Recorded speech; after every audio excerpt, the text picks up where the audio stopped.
Hi, welcome to Forever Paranormal with Dr. Bill and Deb. The term paranormal refers to phenomena and experiences that are beyond the scope of normal scientific understanding and cannot be easily explained through traditional scientific principles. These phenomena often challenge conventional beliefs and are associated with the supernatural, metaphysical, or unexplained aspects of reality. As with any field of inquiry, it is essential to approach the paranormal with an open but critical mind, relying on empirical evidence and logical reasoning to draw conclusions. It's a topic that continues to intrigue and challenge both believers and skeptics alike, and if we can connect a paranormal element to it, we'll talk about it. You'll be surprised by what all can be connected to the paranormal. Please don't forget to follow, rate, and share the show, since it would not be possible without you, our listeners. And as a public service, we would like to let everyone know that you are truly never alone, even if you think you are. The Suicide and Crisis Lifeline is 988. Please just reach out.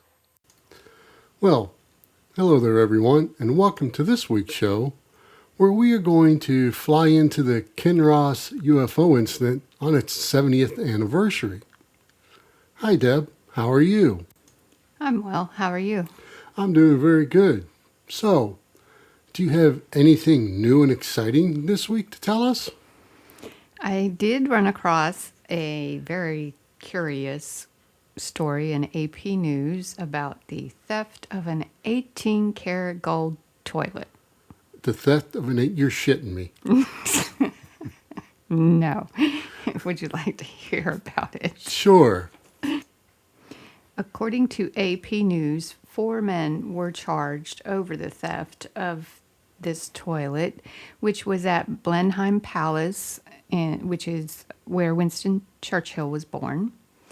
And it was valued at $5.95 million. Wow, that's a lot of money.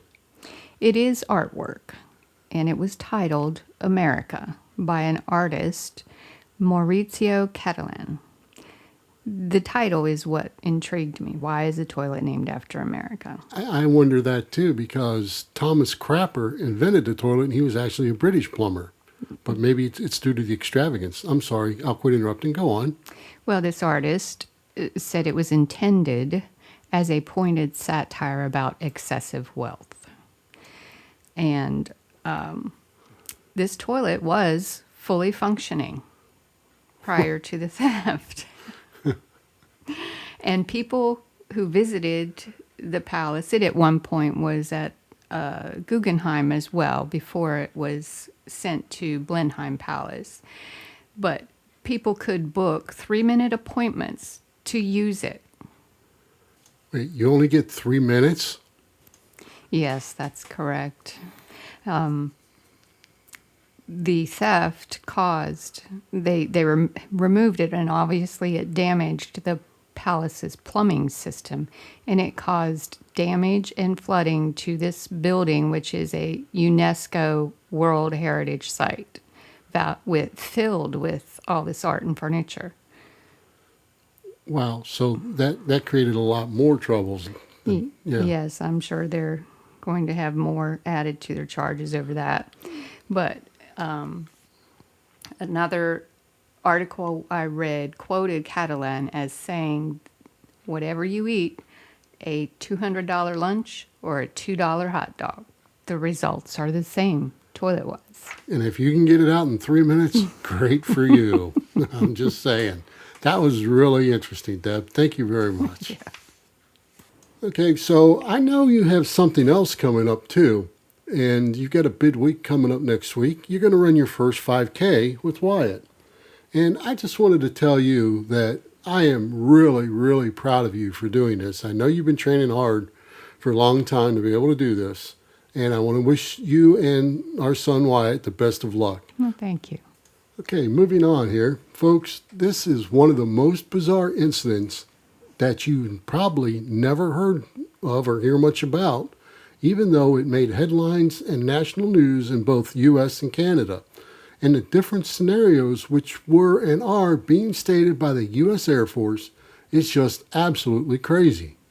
But as we go through this strange saga, let's not forget, on November 23rd, 1953, there were two men with families that have never been heard from again after being dispatched on an active defense mission to intercept an unknown aircraft.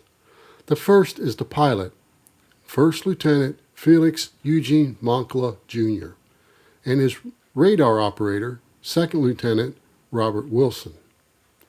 Both were seasoned personnel, and Moncla had clocked over 811 flying hours, including 121 hours in a jet similar to the F-89C Scorpion he was flying, which he was also fully trained on, in both instruments and sight flight.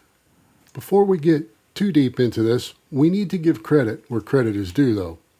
Much of the information we have on this incident comes from the Freedom of Information Act records obtained by world-renowned UFO investigator Mr. John Tenney, and from a book by former Marine Corps naval officer turned UFO investigator and author Mr. Donald Keyhole. I have listened to Tenney discuss this subject multiple times, and I can tell you, the way he was able to get all, and I mean all, of the records of this incident was pure genius. If you want to learn more about that, I encourage everyone to seek out his work, as it is truly fascinating. So are the books written by Donald Keyhole.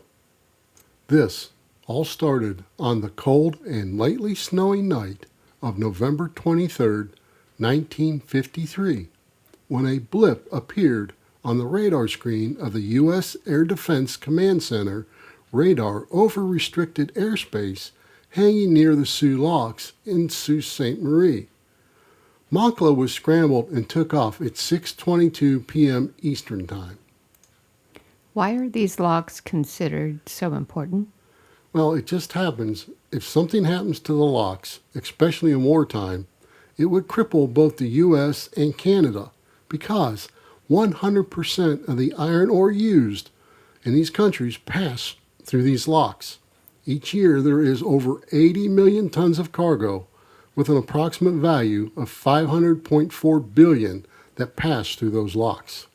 So that makes them very important, especially crossing over the Bering Straits, coming down through Canada. If there was an attack from the Soviet Union or something like that. Once the jet was airborne, Lieutenant Wilson had difficulty tracking the unknown object, which kept changing course dramatically and drastically. So, with ground control helping to direct the aviators over the radio, the F-89C Scorpion gave chase. The jet was traveling at 500 miles per hour and pursued the object for about 30 minutes, gradually closing in and catching it. The ground radar operator guided the jet from 25,000 feet to 7,000 feet, watching one blip chase the other across the radar screen. Gradually, the jet caught up to the unknown object about 70 miles off of Keweenaw Point in Upper Michigan at an altitude of 8,000 feet, approximately 160 miles northwest of Sioux Locks. Ground control tracked the Scorpion and the unidentified object as two separate blips on the radar screen. The two blips on the radar screen grew closer and closer until they seemed to merge together at 6:55 p.m. Eastern Standard Time. Assuming that Moncla had flown either under or over the target, ground control anticipated that moments later, the Scorpion and the object would again appear as two separate blips. But they never did. There was a fear that the two objects had struck one another, but then the single blip of the unknown object continued on its previous course. According to one official accident report, the radar return from the F-89 Scorpion simply disappeared from the GCI, which stands for Ground Controlled Interception Station's radar scope. Is it accurate to say this is over water? Yes, it is, but that's kind of a confusing thing. as most reports say it was in Lake Superior at a latitude of around 47. But then there is one report that was released in 561 documents that Tenney had gotten that states it was at 45 degrees latitude, which would put it somewhere around Lake Huron, which is way off of what it is. So I think most people are assuming that was just a typo in the report. Either way, how deep would you say it is? Well, it's probably over 600 feet deep, something like that. The Great Lakes get pretty deep, and from what I understand, the area that it is too deep for normal diving to look at and stuff like that. It would take some type of submergible to be able to find it. So yeah, it's pretty deep. Immediately afterwards, though, the United States Air Force, United States Coast Guard, and the Canadian Air Force conducted an extensive search and rescue effort for days, but no wreckage or sign of the pilots was ever found as of this podcast. How or why did the Canadian Air Force become involved? Well, the locks actually sit right on the American-Canadian border, and the running of the locks, or I should say the guarding of the locks, is performed by both countries. And Moncla actually was in Canadian airspace and back when he intercepted this unidentified object. So right away, of course, Canada's always going to jump in. They have an interest. That's why both of them did it. So they were viewing the same blips. I don't know. I haven't seen any Canadian reports. I see. But adding on to that, though, this is where the story starts to get strange. The Air Force's official news release about the disappearance delivered to the Associated Press, AP News, which Deb here likes to reference all the time, stated that the vanished jet was followed by radar until it merged into an object 70 miles off Kewanee Point in Upper Michigan. The statement appeared in a story in the Chicago Tribune with the headline, "Jet 2 aboard vanishes over Lake Superior." However, though, in normal fashion, the Air Force soon retracted that statement and changed its story. According to the new statement, the ground control radar operator had misread the scope. In fact, the F-89 had successfully completed the mission, intercepting and identifying the UFO as a Dakota, which is a Royal Canadian Air Force C-47 aircraft, flying some 30 miles off course. Lieutenant Moncla, probably stricken with vertigo, crashed into the lake during the return to base. But Canadian officials have officially refuted the account and still does. They say that's not what happened. And eventually the U.S. Air Force retracted that story. Even Moncla's wife was given two official contradicting explanations. In one version of events, the pilot had crashed into the lake while flying too low. In the other, the jet exploded at a high altitude. Well, let's take a dive into this rabbit hole and start with the statement that Moncla was probably stricken with vertigo and supposedly suffered from it. Well, in many of the different interviews from his peers at the base and the different files which Tenney was able to obtain, there is no record or statement of any type that Moncla suffered from vertigo. Common sense tells anyone they are not going to scramble him as an interceptor pilot, let alone let him fly with known vertigo. Okay, but to me, here's the most important factor, that the vertigo statement is a line of crap. In the transcripts from the flight communication, Moncla stated he dropped his visor due to the snow, which means he was flying completely by his instruments and radar, not his sight. Now, I'm no expert on the subject, but I do know enough that the main cause of vertigo in this type of situation is connected to your sight. And if he was trying to see at night with just his eyes in the snow, it could possibly cause vertigo. But we know, according to the record, that he took precautions to prevent just that from happening. There was another statement that he possibly crashed due to a known problem with the F-89C Scorpion. It seems the air intake for the engine was just below the cockpit and was covered by a screen which would collect ice and freeze over in cold weather, cutting off the airflow to the jet. This one doesn't hold water either, as the maintenance records for this particular F-89 shows that the Scorpion Moncla was flying had been retrofitted and the screen removed for cold weather flying. Yes, that is true. And in some of the documents retrieved by Kenny is the statement and testimony of Lieutenant Bill Mingenbach, who was in the air immediately after the incident occurred. On the night of the F-89 disappearance, Lieutenant Mingenbach was the pilot for the second crew, which was on a 5-minute alert status at Kinross when the original scramble horn had blasted.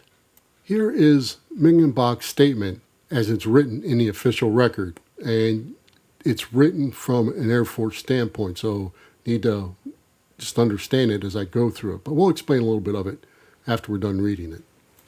That's good. The lingo is hard to understand. Okay, well, here's what the report says as it is written. Lieutenant Moncla and I had been on 5-minute alerts on Monday afternoon, 23 November 1953. The 15-minute cruise came on at 1700, stayed until 1745, and then left for dinner. They returned about 1815 and were about to take over 5 minutes from Moncla and I when the scramble horn blew once and Moncla was airborne at 1820. My RO and I had left the alert hangars for dinner at 1825, returned about 1900, and I called Naples requesting a CAP mission. Permission was received immediately, and we were airborne about 1915. I called Naples on Channel 10 at 1918 and was told the vector 330 degrees, angles 20, assigned call of Black Avenger, informed that radio and radar contact had been lost with Avenger Red, and to attempt contact with him on Channel 10, until I was told to return to home plate by my RO. My RO made continuous attempts to contact him on VHF channels I, 9, 10, 11, and 1, and guard. During the climb out, I encountered a broken ceiling at about 3,000 feet, and subsequent layers of overcast to Angels 20, where I requested an altitude change from GCI to Angels 30. Permission granted, I continued to climb and broke out above the clouds at Angels 29. No icing encountered on the climb. At about 1935, heading 330 altitude, 25,000, my RO and I both believe we heard a short transmission from Avenger Red, recognizable as his voice, for about 5 seconds on Channel 10. He seemed to be in the middle of a sentence when his transmission broke through, and therefore meaning was unintelligible. We called him back several times and received no reply. Shortly after this, we were Vector 270 cruising at Angels 30, and control was passed to Pillow.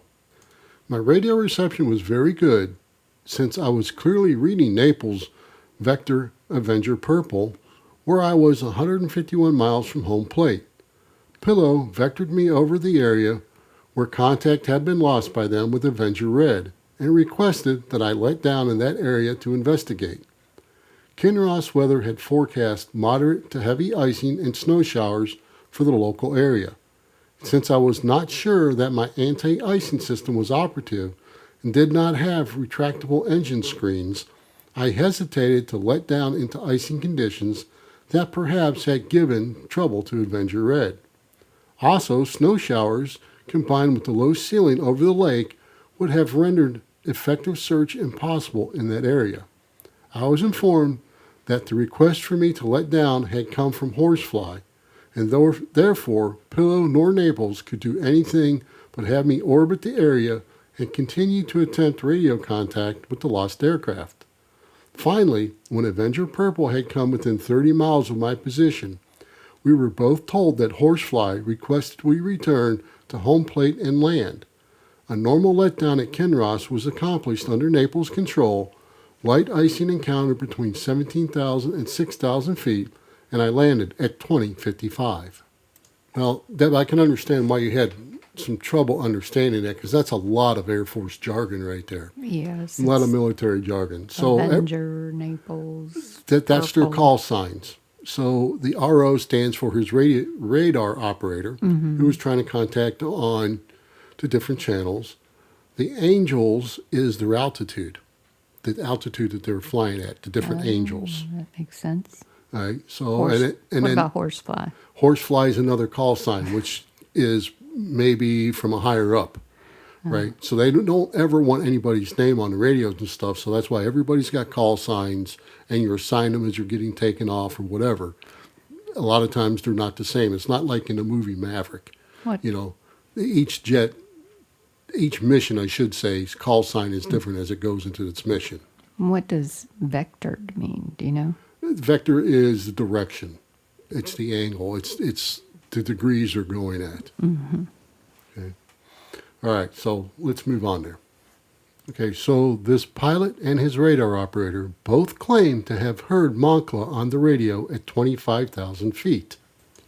From what I understand, it is very strange for the pilots to receive an unidentified transmission on a military frequency with no response.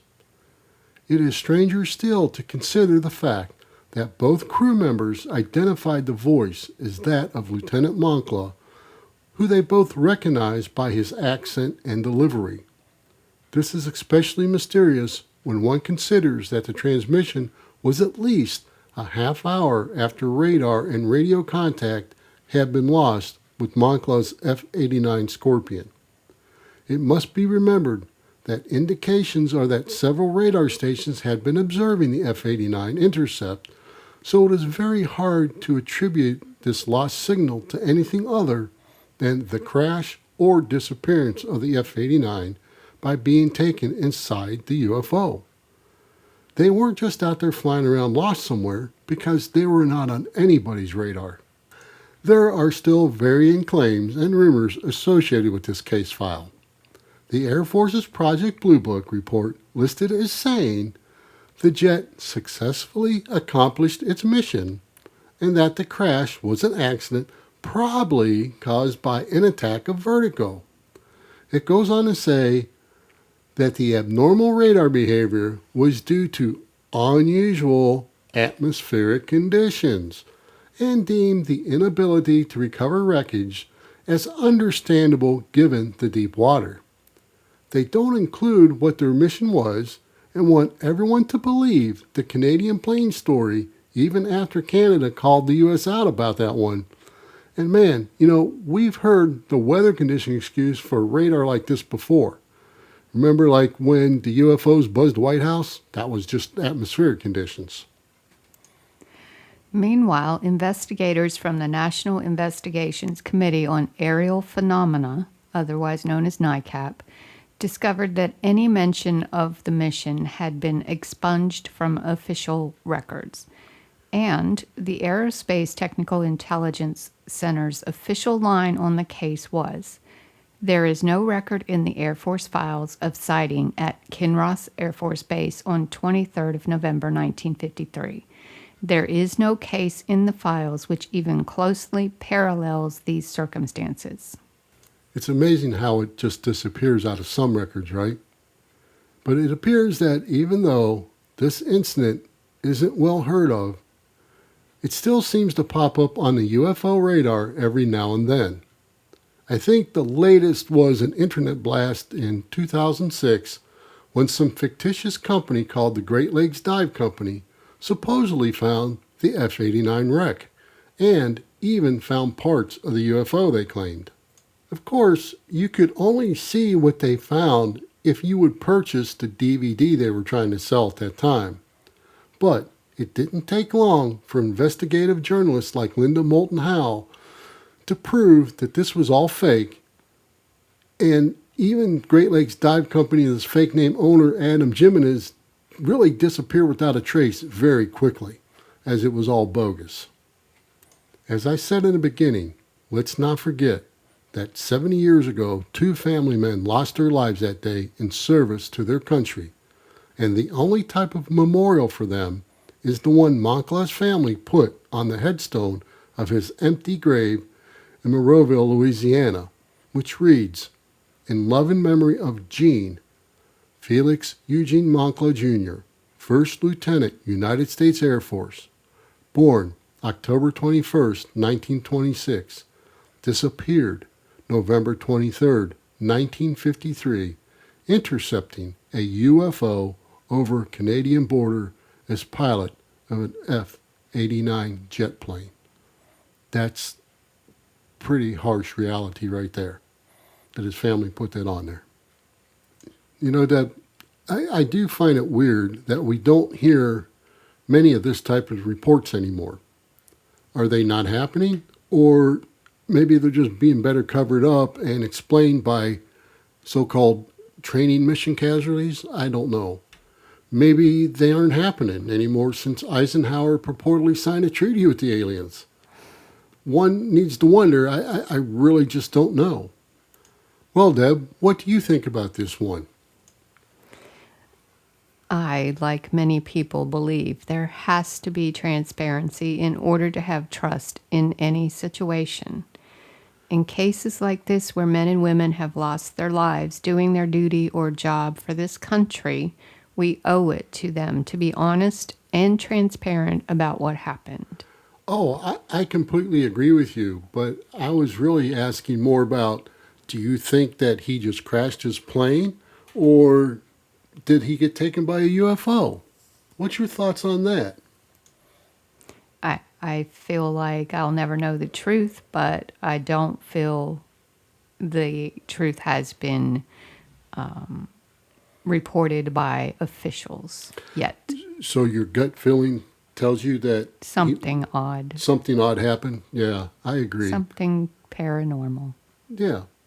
And what about you folks? Do you have any ideas, questions, or comments, or any information about this story? We'd love to hear them. And thanks for listening. And until next time, when we discuss another tale yet to be told. Thank you for listening, and remember to like and share the show. We would also appreciate a 5-star rating wherever possible to help new listeners find the show. We welcome all questions or comments you may have about this or any other episode, and our contact information can be found in the show notes of this episode. You can also follow us at foreverparanormal.com. And if you'd like to support us, you can buy me a coffee at buymeacoffee.com/foreverparanormal. The links to these are also in the show notes of this episode.